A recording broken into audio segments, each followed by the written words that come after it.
자, 오늘 말씀의 제목은 이와 같은 자를 존귀히 여기라라는 제목인데, 여러분들이 만약에 누군가에게 어떤 중요한 일을 맡긴다면 어떤 사람에게 일을 좀 맡기겠습니까?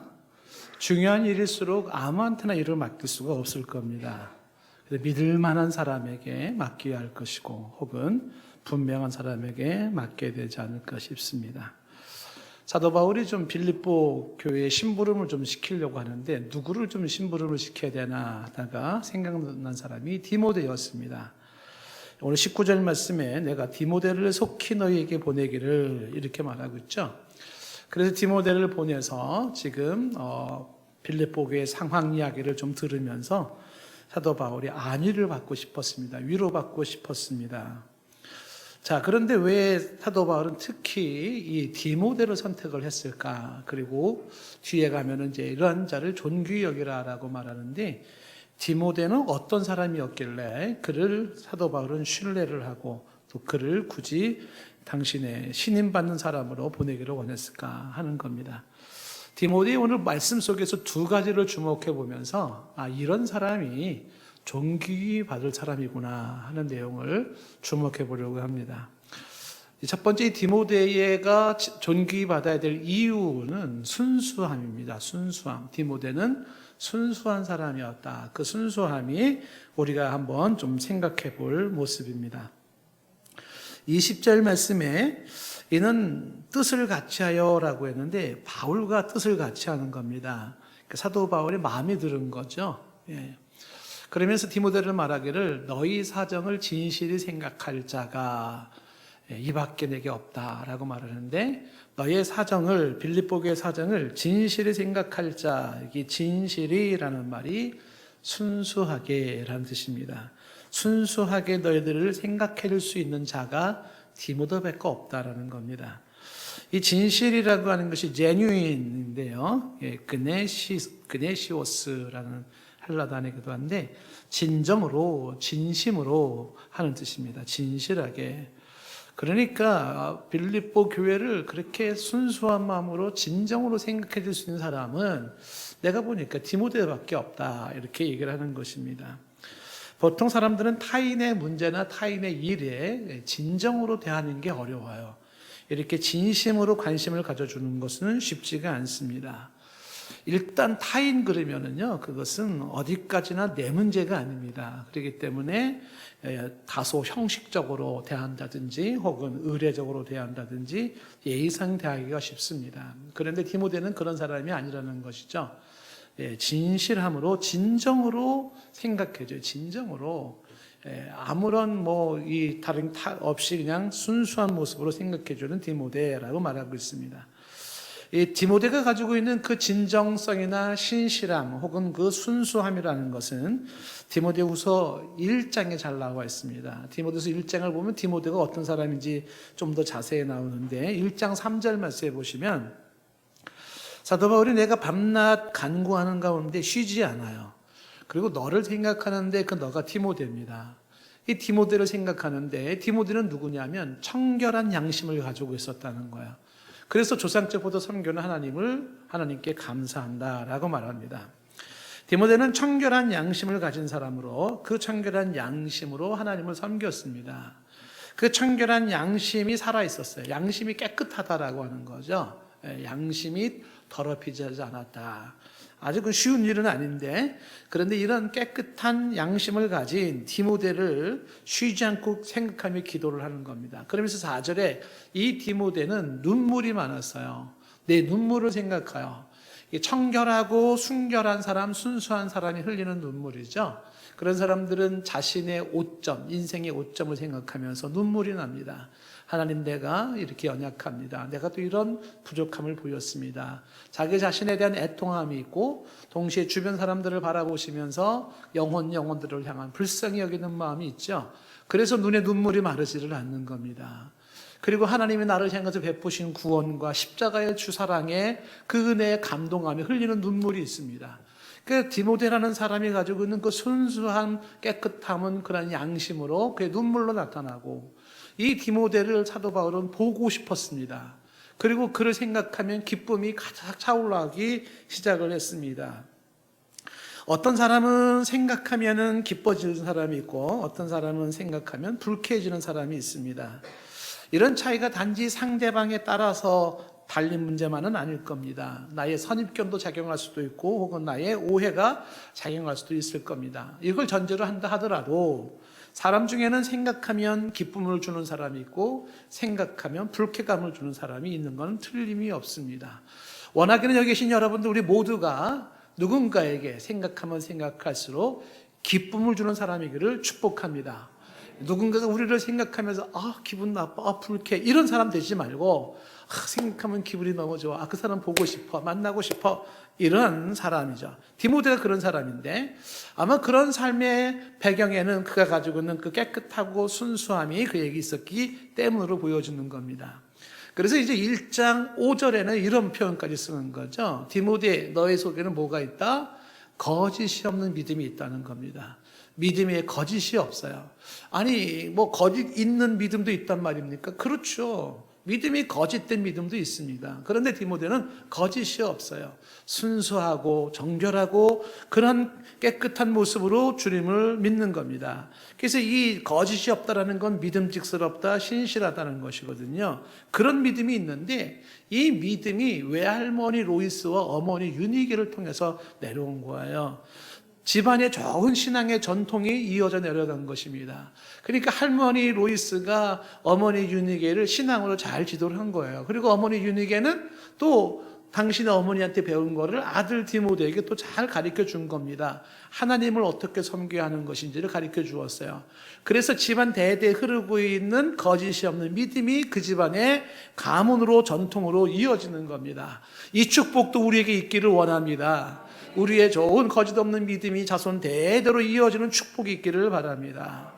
사람이 순수함이라고 하는 것은 선천적인 것이기도 하지만 후천적으로 만들어진다는 사실입니다. 내가 나를 방치하면 나는 나도 모르는 사이에 불결해지기 쉬운데 내가 의식을 갖는 거죠. 순수한 사람이 되고 싶어, 내 삶을 순수하게 하고 싶어 라는 의식을 가지면 가질수록 그 사람은 순수해지는 사람이 되는 겁니다.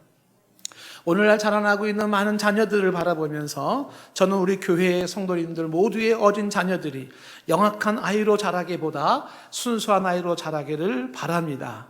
눈치 빠르고 계산이 빠른 아이이기보다 좀 어리숙해 보여도 순수함을 잃지 않는 아이가 훨씬 매력적입니다.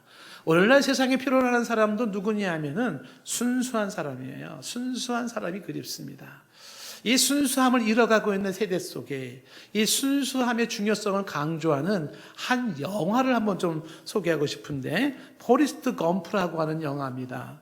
이 영화는 아카데미상 작품상을 비롯해서 6개의 아카데미상을 받았다고 하는데 이 내용을 처음에 저는 이 영화를 보면서 참 재미없는 영화라고 생각을 했습니다. 그런데 어느 날 조금 찬찬히 들여다보니까 이 영화가 시사하는 바가 굉장히 많다는 걸 느낄 수가 있었습니다.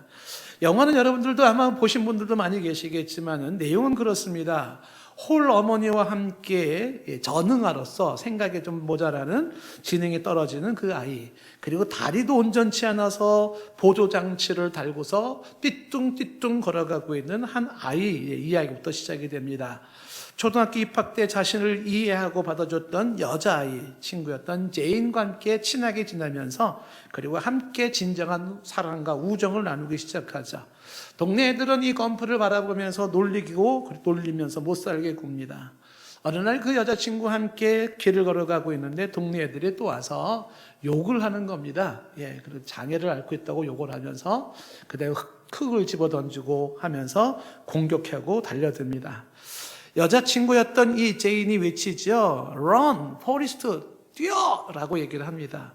이 말에 이 포리스트는 두 다리를 쩔뚝쩔뚝 뒤뚱뒤뚱 거리면서 뛰기 시작을 합니다. 그 여자아이의 목소리가 크게 계속 들립니다. Run, run, 뛰어, 달려, 달려. 그 소리에 귀에 쟁쟁합니다. 자기가 좋아했던 여자친구의 말에 순종하며 이 아이는 힘써 달리기 시작하는데 뛰는 순간에 그 두 다리의 보조장치가 떨어져 나가요. 그리고 자신에게는 놀라운 달리기 실력이 있다는 것을 발견하기 시작합니다. 엄청 잘 달리는 선수였던 겁니다. 생각은 좀 모자르지만 그는 열심히 뛰기 시작하는데 얼마나 열심히 뛰었는지 미식 축구가 열리는 경기장으로 튀어들어갔어요. 갑자기. 근데 문제는 뭐냐면 미식 축구 선수들보다 이 사람이 더 빨리 뛰는 거예요. 그걸 지켜보고 있던 관중들은 저 사람 뭐야? 저 뭐야? 그런데 너무 잘 뛰니까 감독이 스카웃을 해가지고 미식 축구 선수가 됩니다. 선수가 됐는데 아니다 다를까 저 검프에게 공을 패스하면 공을 가지고 뛰면 아무도 못 쫓아와요. 그래서 혼자 가가지고 터치다운을 시키는 겁니다. 사람들이 그를 주목하기 시작하고 거기에서 인연이 되어져가지고 야 그렇게 좋은 체력 조건 달리기 잘하는데 군대에 입대하면 어떻겠냐 해서 군에 입대를 하게 됩니다. 군인이 되고 그리고 또한 월남전에 또 초청을 받아서 월남전 참석을 하게 됩니다. 달리기를 유난히 잘하는 그것이 월남전에서 친구와 전우들과 함께 싸우다가 사람들이 부상을 입고 쓰러지고 하는데 혼자 막 후퇴할 때 제일 빨리 뛰니까 혼자 살아나는 거야. 보니까 사람들은 혼자 지금 살아나왔어요. 근데 약속한 게 있었어요. 같이 월남전 가면서 거기서 만났던 병사와 함께 우리는 헤어지지 말자, 같이 가자 이 말을 듣고 다시 그 폭탄이 떨어지는 곳으로 들어가는 거야. 약속을 지키려고. 들어가네 누가 다리를 탁 잡습니다. 병사 하나가 피를 흘리고 있습니다. 그러니까 그 병사를 먼저 둘러엎고 와서 안전지대 놓고 다시 또 쳐들어가가지고 가는데 또 저쪽에서 살려달라는 소리 들어요. 다른 병사 또 그 병사 둘러엎고 갖다 놓고 또 쳐들어가고 해서 병사들을 다 구출해내기 시작해요. 그리고 소대장까지도 구출해내는 것입니다.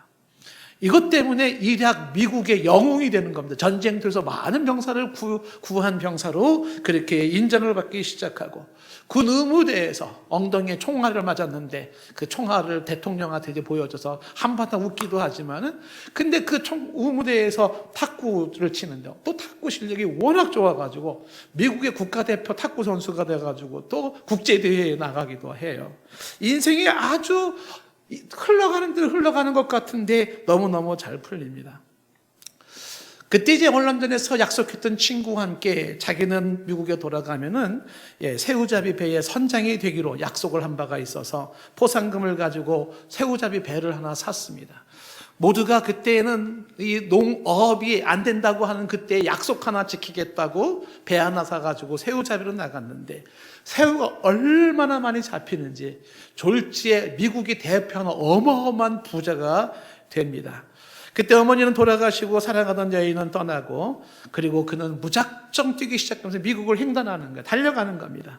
그의 기약 없는 달리기에 어느덧 한 사람 두 사람이 뒤를 쫓아오기 시작하면서 급기야 수많은 사람들이 그를 따라오면서 달리기를 시작을 합니다. 이런 영화를 보면서 참 황당하고 재미없는 영화라고 생각을 했습니다. 저는 아무리 영화라고 하지만은 비현실적인 영화는 대체로 무의미하다고 생각하는 경향이 있었기 때문일 겁니다. 그런데 그 영화를 가만히 지켜보는데 뭔가 아주 중요한 메시지를 탁탁탁탁 던져주는 그런 내용이 있고 인생의 교훈이 있습니다. 이 영화 속에서 지금 이 감독이었던 로버트 저 매키스는 대체 뭘 의도했을까? 저는 혼자 영화를 보면서 이런 생각을 했습니다. 이 영화에서 준 가장 큰 교훈은 사람이 순수하게 산다는 게 얼마나 중요한 것인가를 말한다고 생각을 했는데 이것은 저만의 생각이 아니었던 것 같아요. 이 영화에 대한 평론한 사람들의 얘기를 쭉 들어다 보니까 많은 평론가들의 이야기가 저랑 비슷한 이야기 생각을 갖고 있더라고요.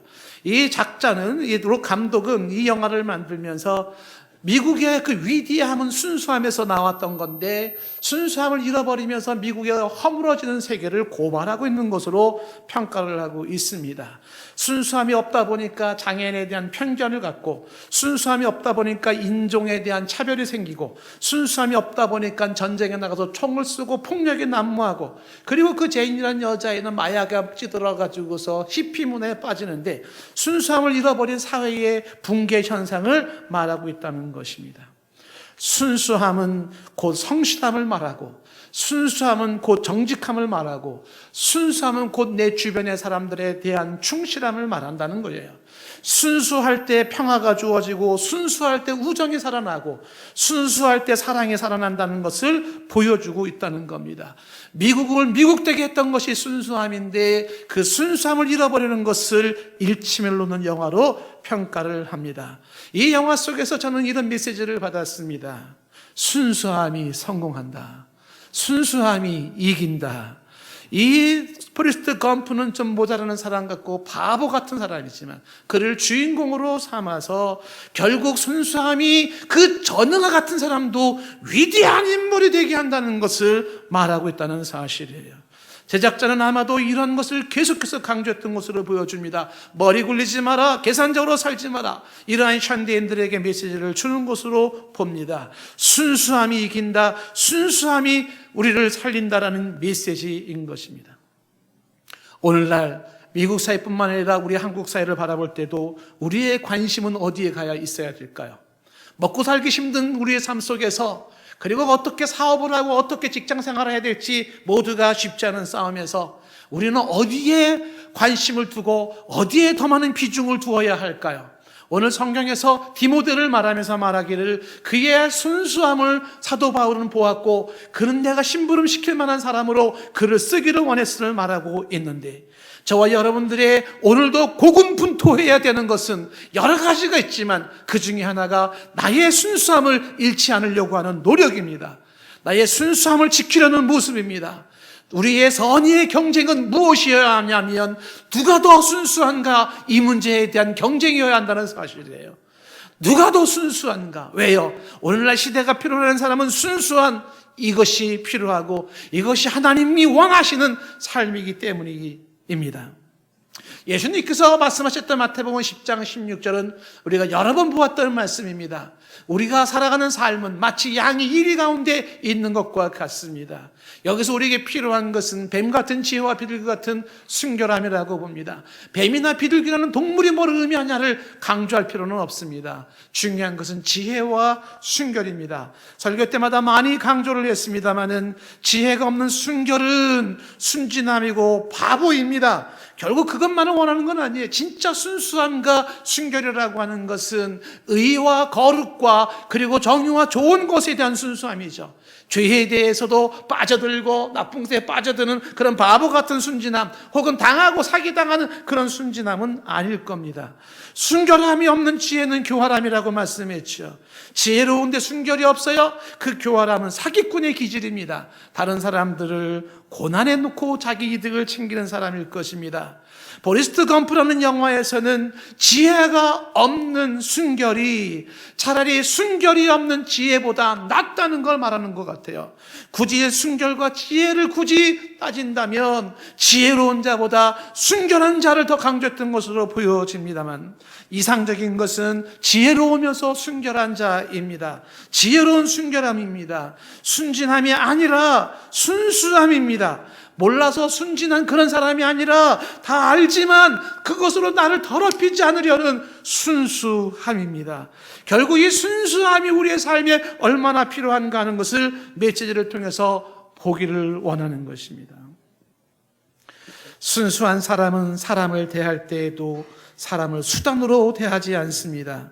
사람을 이용가치나 선행여부로 따지며 대하지 않습니다. 사람을 외모나 선입견으로 평가하지 않습니다.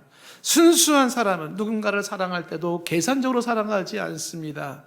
계산하지 않은 사랑을 합니다. 사람들 중에는 이 포레스트 검프처럼 그렇게 순수하게 사랑했다가 배신을 당하거나 혹은 상처를 입은 사람들도 있을 겁니다. 그럴지라도 이 순수한 사랑을 한 사람이 있다면 저는 그 사람이야말로 가장 멋진 인생을 살았던 사람이고 그 사람이야말로 가장 아름다운 인생을 살았으며 인생의 진정한 성공자라고 말씀을 드리고 싶어요. 배신을 당했고 상처를 입었을지 모르지만 당신은 타인을 사랑하는 데 있어서 성공했다는 거죠. 인생의 성공은 사랑에 성공하는 것이거든요. 그래서 이 순수한 사랑을 그렇게 계산하지 않고 사랑하는 사람, 순수한 사람의 몫이라는 겁니다. 순수한 사람은 아낌없이 주는 나무처럼 타인을 위해서 나의 모든 것을 주고도 그 자체로 만족하면서 해맑은 웃음을 웃는 사람입니다.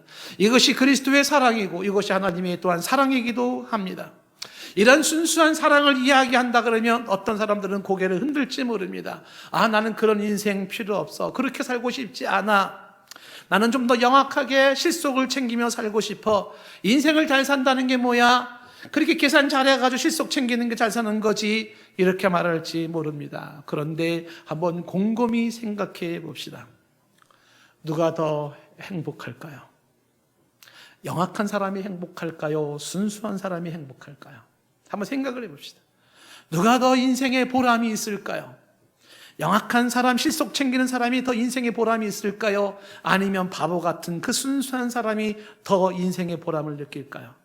누가 더 많은 사람의 존경과 칭송을 받을까요? 영악한 사람일까요? 순수한 사람일까요?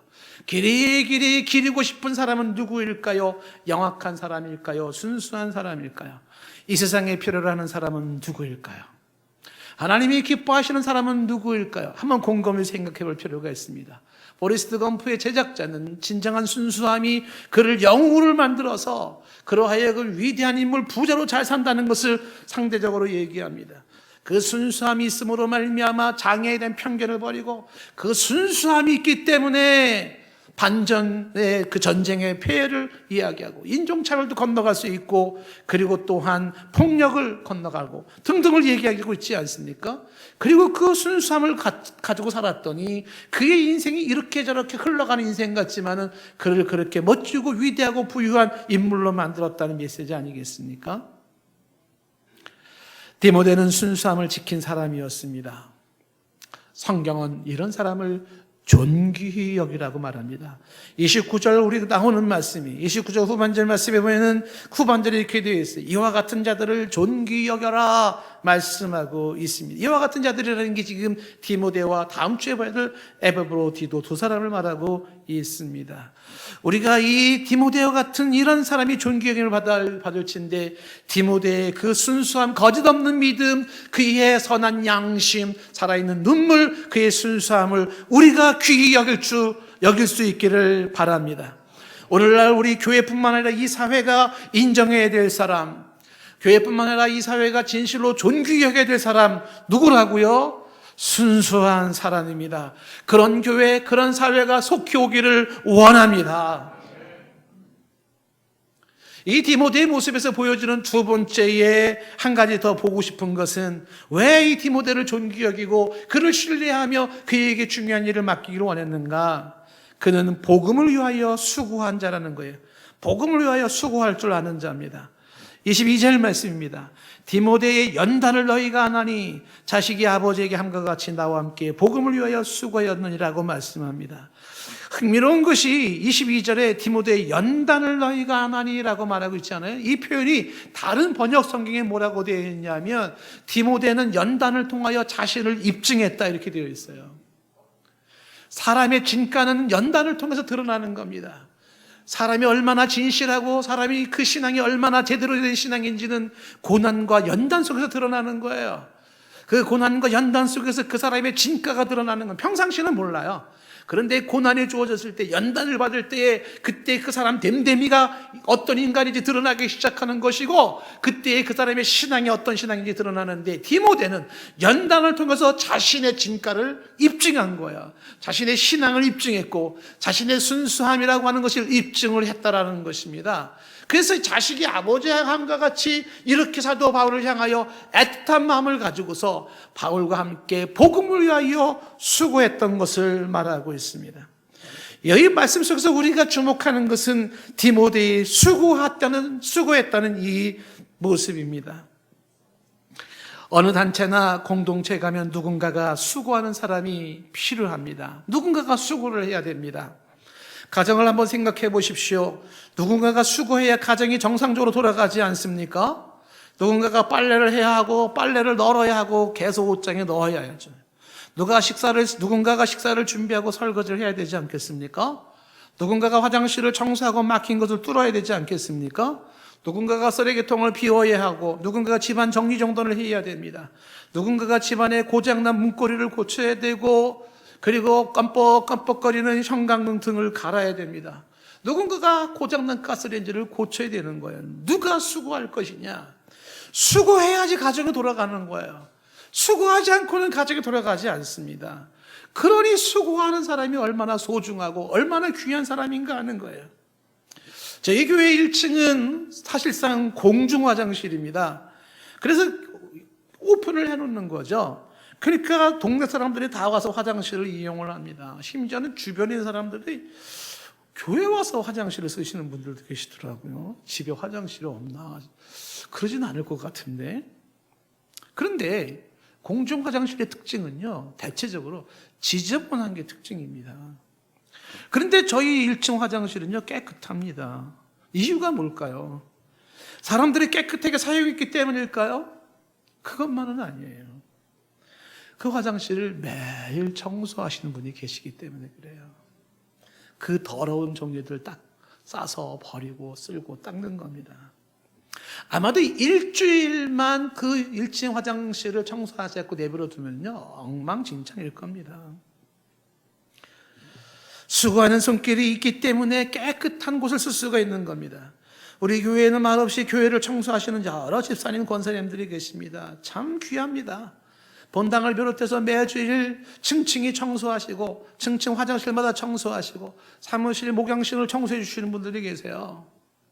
그분들이 있기에 우리는 그나마 깨끗한 공간에 쓰고 있는 거예요. 예배 현장도 여기도 소독하고 쓸고 닦는 분들이 계시거든요. 그분들이 고맙고 감사한 겁니다. 이 쓸고 닦는 분들만 있겠습니까? 교회가 교회로서 구실을 감당하기 위해서 꽃꽂이로 수고하고 교사로 수고하고 구역장과 교구장으로 수고하고 성가대로 수고하고 차량으로 수고하고 예배부원으로 수고하고 재정부로 수고하고 새가족부로 수고하고 전도부, 선교부로 수고하고 홍보부로 수고하고 나눔부로 수고하고 성미부, 관리부, 미화부로 수고하고 체육부, 애경부 수고하는 손길들이 있기 때문에 그래요. 회장들이 수고하고 부장들이 수고하는 거잖아요. 물론 사역을 따라서 좀 더 잘하시는 분들도 있고 다소 못하시는 분들도 있지만 그런 수고하는 손길이 있을 때 교회가 건강한 모습으로 돌아가는 것입니다. 물론 그런 직분을 맡지 않은 사람들 중에서도 그냥 일반 회원으로서 평신도로서 그런 부서나 기관에 일을 할 때 혹은 교회에 일이 있을 때 정말 열심히 협조해주고 열심히 뛰면서 그리고 헌신해 주시는 여러분들도 계십니다.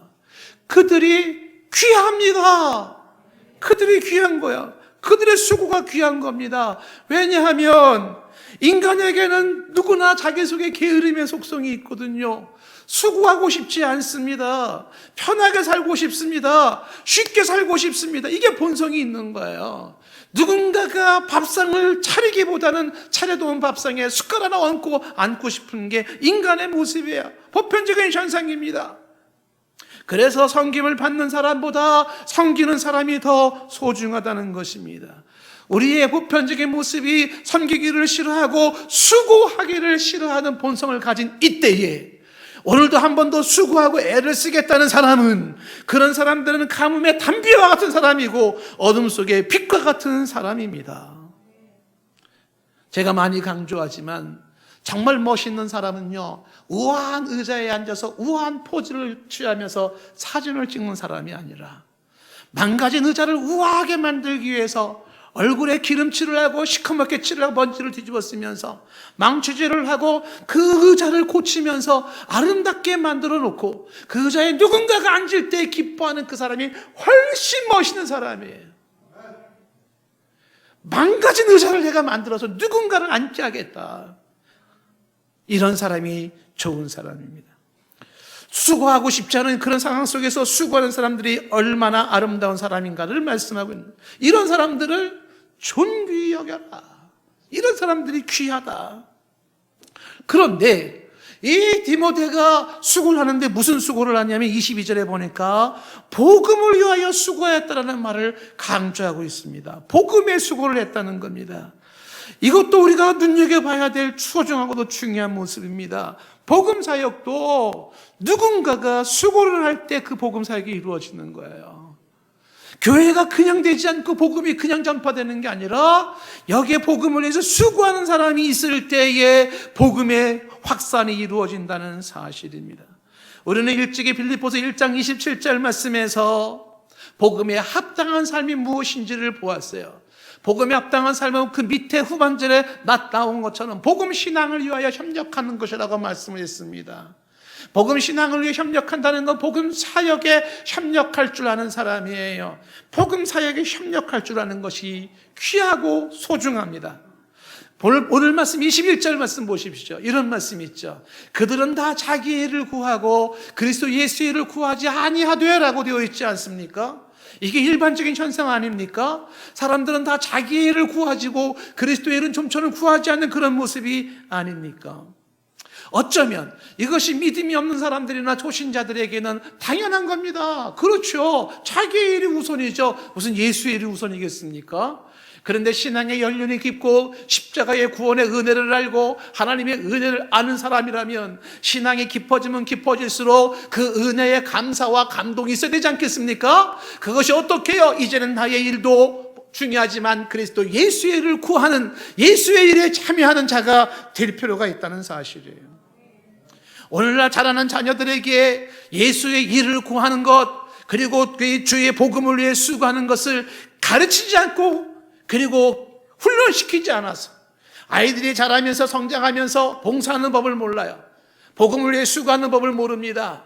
예, 교회에 와서 헌금하는 것도 마치 극장에 어떤 입장료 내는 정도, 그 정도 수준으로 하는 거죠. 예, 극장 만 원이면 만 원, 영화 볼 때 2만 원, 2만 원, 교회는 한 5천 원이면 되겠네. 뭐 이 정도 선으로 타협한다든지. 그게 좋은 신앙은 아니죠.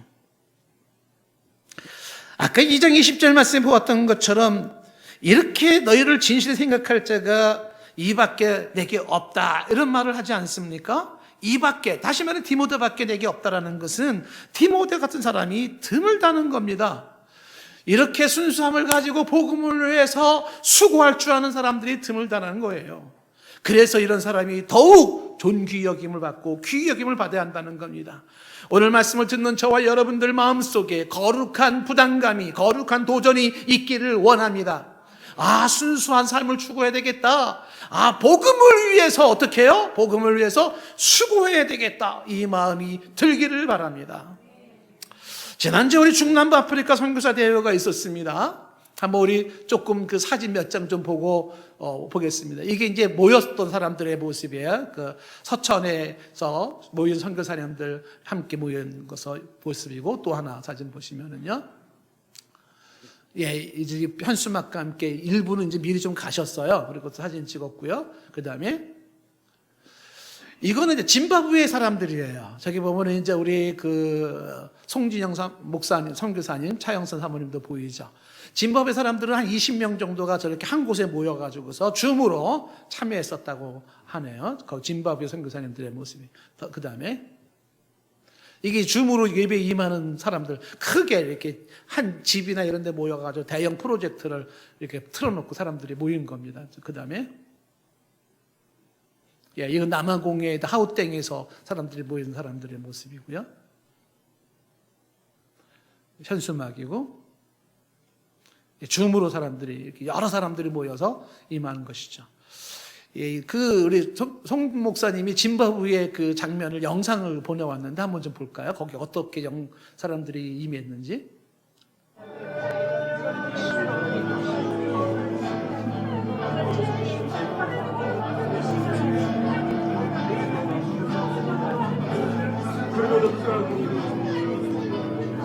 아버지의 천사를 보내서 아버지 하나님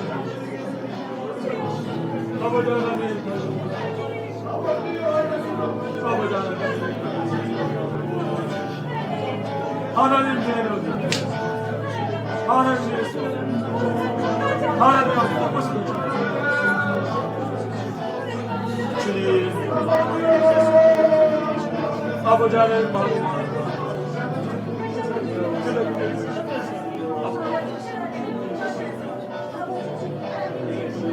왜 거짓이 아버지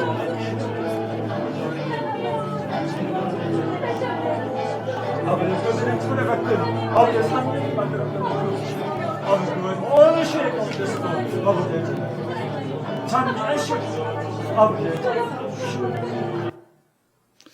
저런 식으로 이제 사람들이 나라마다 모여서 이루고 있습니다. 거기랑 이제 한국은 계절이 바뀌기 때문에 우리는 겨울이 되고 있지만 거기는 서서히 겨울이 지나고 좀 여름이 돼가고 있는 상황인데 그 사람들이 모여서 이렇게 모임을 갖는 거예요.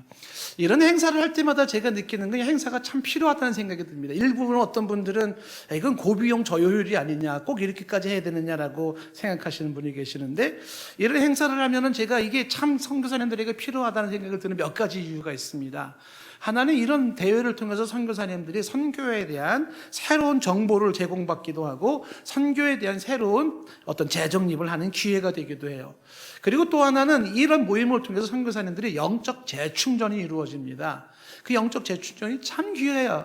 우리가 뭐 수련회 가서 은혜 받는 거랑 비슷한 느낌이 드는데 어떤 사모님이 제가 들은 말은 이 집회 설교를 들으면서 울면서 설교를 들은 게 난생 처음이래요. 그래서 저는 그 말이 좀 뜻밖이더라고요. 저희 교회는 울면서 설교 듣는 사람들이 많은데 어떻게 평생 한 번 지금 처음에 그 은혜가 주어지는 거예요. 한 분이 그 홍관호 선교사님이라는 분이 문자를 보내오기를 우리 오 선교사님한테 보내왔는데 은혜로운 말씀은 가뭄의 단비같이 촉촉하고 흠뻑 은혜를 누립니다. 감사드립니다. 꾸벅 이렇게 드려오고 선교에 대해서 시원하게 정립되어서 감사합니다. 특강이 이 코로나 시대뿐만 아니라 시간의 틀을 넘어서 모든 교회와 선교사가 가져야 할 마음 자세인 것 같습니다. 뭐 등등의 많은 사람들이 문자를 보내오면서 그 아프리카 남부에 있는 사람들이 선교사님들이 그렇게 함께 재충전을 하는 거예요. 뿐만 아니라 그럴 때 그 사람들이 모여서 선교사님들끼리 교제하고 위로받고 격려를 받는데 그것도 굉장히 소중합니다. 이 땅에 하나님 나라를 건설하기 위해서 최전선에서 뛰고 있는 그 사람들을 우리가 격려하고 응원한다면 하나님이 기뻐하시죠. 하나님이 감동하십니다. 이러한 소중한 일에 여러분들의 기도와 후원과 응원이 얼마나 소중한지 몰라요. 예배 시간마다 은혜가 주어지는데 분명히 그거는요 결코 제가 설교를 잘해서가 아니에요. 교회에서 동산교회에서 기도해 주시는 여러분들이 있었기 때문에 그렇습니다. 그건 빈말로 하는 말이 아니에요. 제가 느낍니다. 이 행사를 위해서 기도해 주는 분이 계시는구나. 이 행사를 가서 열심히 하시라고 막 몇만 원씩 이렇게 후원하신 분들이 계세요. 한 50만 원 정도 후원을 하셨어요. 저희가 여기 500만 원 후원했어요. 그 돈이 어디로 가냐면 선교사님들 각 다 보냈습니다. 그래서 사람들끼리 식사하는데 필요한 거 뭐 쓰라고 이렇게 해서 보낸 거예요.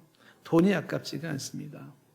그것도 재정이 한꺼번에 나갈 수 없어가지고 막 모으고 그래가지고 이렇게 충당을 하긴 했습니다. 행사가 있을 때, 이런 복음의 행사가 있을 때, 복음 사역이 있을 때 할 수만 있다면 우리 교회 모든 성도님들이 한 마음으로 참여하면 좋을 것 같아요.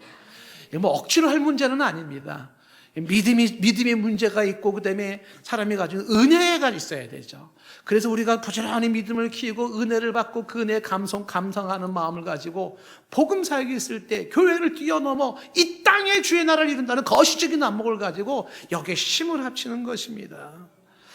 우리가 이 세상 삶은 얼마나 살겠습니까?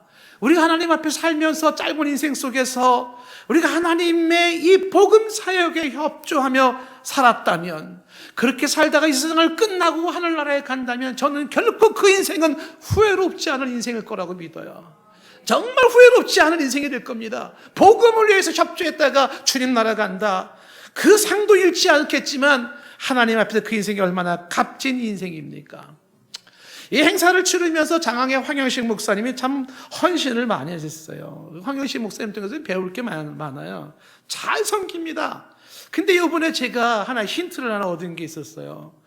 처음에는요, 선교사님들이 이제 거기 현장에 있는 선교사님들 뭐 한 30명 정도 이렇게 숙소를 제공하고 무료로 제공하고 식사를 제공하는데 황영식 목사님이 여기에 특별한 연관이 없어요. 그런데 이제 부탁을 하니까는 그래, 어려울 때 누가 또 어느 뭐 센터에서 30명씩 이렇게 받아주게 해서 코로나 막 걱정도 하고 막, 그리고 또 그런 거 숙식 제공하려면 돈도 많이 들잖아요. 그래서 목사님이 허락을 했는데 저한테 처음에 이렇게 말씀하셨어요. 아예 식사 뭐 아침은 그냥 간단히 빵으로 하고 점심은 그냥 도시락 좀 그냥 먹고 저녁이나 뭐 가서 나가서 한 끼씩 사 먹고 뭐 이러면 되겠지라고 말씀을 하신 거예요. 그래서 그렇게도 고맙죠, 해주시는 게, 이렇게 생각을 했습니다. 그런데 막상 행사가 시작됐는데 처음 식사부터 끝날 때까지 호텔 뷔페 저리 가라요. 얼마나 푸짐하고 풍성하게 그렇게 정성껏 교인들이 막 나와가지고 그걸 준비하고 해서 식사 대접을 한 거예요. 제가 목사님한테 물었습니다. 간단히 한다고 했잖아요. 근데 왜 이렇게 풍성해졌습니까? 그럼 황민식 목사님 말이에요. 처음에는 그러려고 했지. 그런데 이왕 대접하는 것 좀 더 신경을 좀 썼어 라고 말을 하더라고요. 이 평범한 말 속에 제가 중요한 걸 깨달았어요. 처음에는 그래 그냥 그러려고 했지. 그런데 좀 더 신경을 썼어. 좀 더 수고 좀 했어. 이 마음이에요.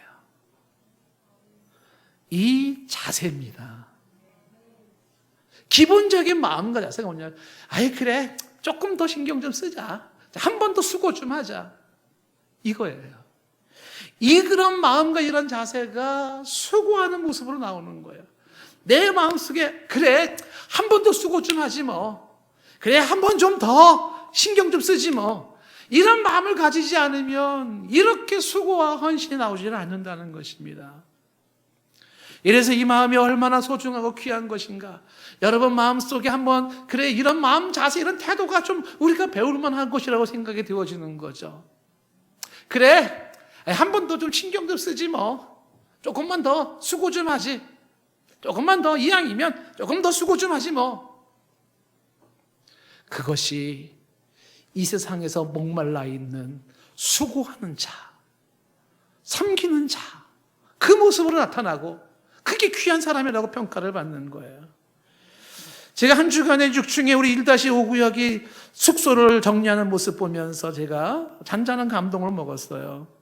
며칠 동안을 사람들이 와서 쓸고 닦고 청소를 하면서 저 6층을 갖다가 손을 대기 시작하는데 역시 주부들이 손을 대니까 집이 집다워진다는 생각이 들었어요. 저는 그냥 다 문제가 없다고 생각했는데 막상 손을 대다 보니까는 손댈 게 너무 많은 거예요. 그래서 뭐 이런 거 저런 거 막 손수 구입해서 세워놓기도 하고 아까 광고에 나왔던 대로 그렇게 수고하고 애쓰면서 섬겨주신 것이에요. 이런 섬김이 귀합니다. 쉬운 게 아니에요. 그리고 어려운 것도 사실은 아니에요. 마음이거든요. 일이 있을 때 참여하는 거예요. 그래서 그분들이 봉사를 하시면서 하는 말이 그렇게 봉사했던 이유가 동산교회 선교부가 얼마나 헌신적으로 일을 잘하는지 감동을 먹어가지고 동기부여가 돼서 참여하는 거래요. 그래서 제가 우리 선교부 아이고 우리 선교부장님 중심으로 하늘의 상이 크겠다. 동산교회가 서로가 이런 섬김의 그런 본이 보여지고 그거를 배우려고 하고 그런 것이 우리 교회의 분위기로 정착되는 거 좋은 현상인 줄로 믿습니다. 이런 것 교회의 전통으로 잘 내려주셔야 돼요. 후손들에게 내려주셔야 되는 겁니다. 여러분 이게요 쉬운 문제가 아닌 게 교회들을 보면은요 교회가 확연하게 분위기가 달라요. 어떤 교회는요 어떻게 하면 일을 안 할까 분위기입니다. 그 일을 한다라는 게 뭐 대단합니까? 저 앞에 쓰레기가 하나 있으면요 그거 줍는 게 대단한 거예요? 근데 안 주워요. 그 분위기 교회가 있어요. 자그마한 것도 신경을 안 쓰려고 하는 거. 뭐 시키려고 그러면 안 해요. 못해요. 뒤로 빼는 분위기예요. 이런 교회들이 있습니다. 그런 교회에 하나님께서 무슨 기쁨이 있겠습니까? 근데 반대로요, 교회가 뭔가 일을 하려고 하고 수고하려고 하고 봉사하려고 하는 그런 교회들이 있어요. 그런 교회들은 눈에 보였으면 제가 할게요. 제가 하겠습니다. 그리고 뭔가 시켜주면 아멘 하고 하는 거예요. 이런 식으로 교회 분위기가 좋은 모습으로 봉사하는 분위기, 섬기는 분위기, 그런 교회를 우리 교회가 이렇게 만들어지고 있어서 무척 기뻐요. 우리 이 전통, 이 분위기 계속 살릴 수 있기를 축복합니다. 이런 사람들이 귀한 겁니다. 이런 교회가 건실하게 서는 교회입니다.